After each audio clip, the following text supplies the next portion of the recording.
Sir Rajendra Prasad గారు కూతురు మరణించడం జరిగింది. సో ఈ అకాల మరణం గురించి మీరేం చెప్పాలనుకుంటున్నారు? రాజేంద్ర ప్రసాద్ ఒక సభలో మాట్లాడుతూ జీవితంలో తల్లి లేని వారందరికీ కూడా కూతురే తల్లి.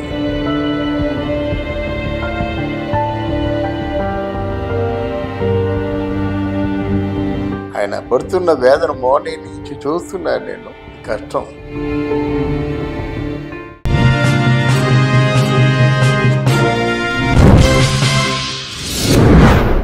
సార్ రాజేంద్ర ప్రసాద్ గారు కూతురు మరణించడం జరిగింది. సో ఈ అకాల మరణం గురించి మీరేం చెప్పాలనుకుంటున్నారు? ఇది ఎవరికైనా బాధాకరమైన విషయమే.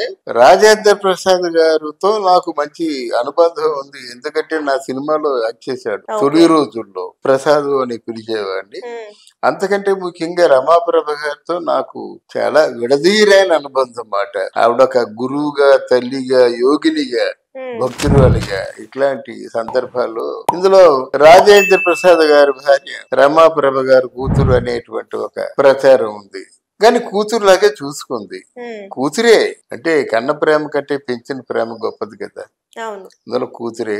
ఆవిడ పుట్టినరోజుకి వీళ్ళందరూ సకుటుంబ సమేతంగా వెళ్ళడం ఎంత జరిగింది. ఇక్కడ గాయత్రి అనేటువంటి ఒక అమ్మాయి మాట. చాలా అంటే ఏ తండ్రికైనా బిడ్డ అంటే పంచప్రాణాలు. అలాగే ఆ తండ్రి పలికినటువంటి మంచి విషయాలు మీకు చెప్తా. రాజేంద్ర ప్రసాద్ ఒక సభలో మాట్లాడుతూ జీవితంలో తల్లి లేని వారందరికీ కూడా కూతురే తల్లి. అది చాలా గొప్ప మాట కదమ్మా. నా తల్లిని నా కూతురులో చూసుకుంటాను అని చెప్పాడు. ఆ మాట నాకు గుర్తుకొస్తుంది. ఎందుకంటే మనం మన చేతులతో ఆ పసిగుడ్డుని అంత చెట్టంత మనిషిని చేసిన తర్వాత ఆ పెంపకంలో మన శ్రమ ఉంది, మన రక్తం ఉంది, మన మనోవేదన ఉంది, మన ఆనందం ఉంది, అన్ని ఉన్నాయి కదా. మన చేతులతో పెంచుకున్నాం. ఈరోజు చెట్టంత కూతురు అయింది, తనకి పిల్లలు పుట్టారు. అటువంటి బిడ్డ ఏ తండ్రి చేతుల్లో పెరిగిందో ఆ తండ్రి కళ్ళ ముందే కన్ను మూస్తే అంతకంటే నరకం ఇంకే ఉండదు అన్నమాట. ఆయన పడుతున్న వేదన మార్నింగ్ నుంచి చూస్తున్నాను నేను. కష్టం. ఏ తండ్రికి కూడా అది భరించడం కష్టం. అలాగనే మర్చిపోవాలి అనుకుంటా. ముందు ఎన్నో వేదాంత పొగబడి చెప్తున్నాం. పుట్టినవాడు చచ్చిపోతాడు కదా, దానికోసం బాధ ఎందుకు అంటాం. కానీ అది మన వరకు వస్తే మనం తట్టుకోవడం కష్టం కదా. ఇక్కడ రమాప్రభ కూడా చాలా వాళ్ళ కుటుంబానికి ఏంటంటే చాలా తన కళ్ళ ముందుకు ఆ కుటుంబం పెరిగింది. రమాప్రభ ఇంటికే కదా ముందు రాజేంద్ర ప్రసాద్ వచ్చాడు.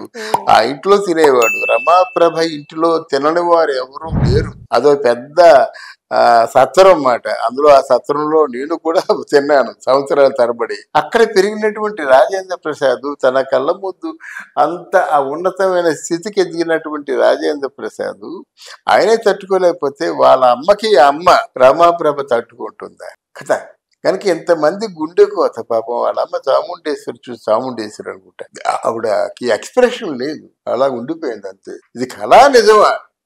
అందులో ఈ మిగతా రోగాల కంటే ఈ కార్డియాక్ అరెస్ట్ ఏమవుతుందంటే అమ్మా, అది గంటల్లో చచ్చిపోతారు. కార్డియాక్ అరెస్ట్ ని కరెక్ట్ గా ప్రాపర్ ట్రీట్మెంట్ జరగకపోతే చాలా అంటే ఫస్ట్ ఎయిడ్ చేసినా బతుకుతారు, ఎంత కష్టపడినా బతుకురు. అదేంటో తెలియదు. ఆ కార్డియాక్ అంటే గుండె హార్ట్ అటాక్ అన్నది.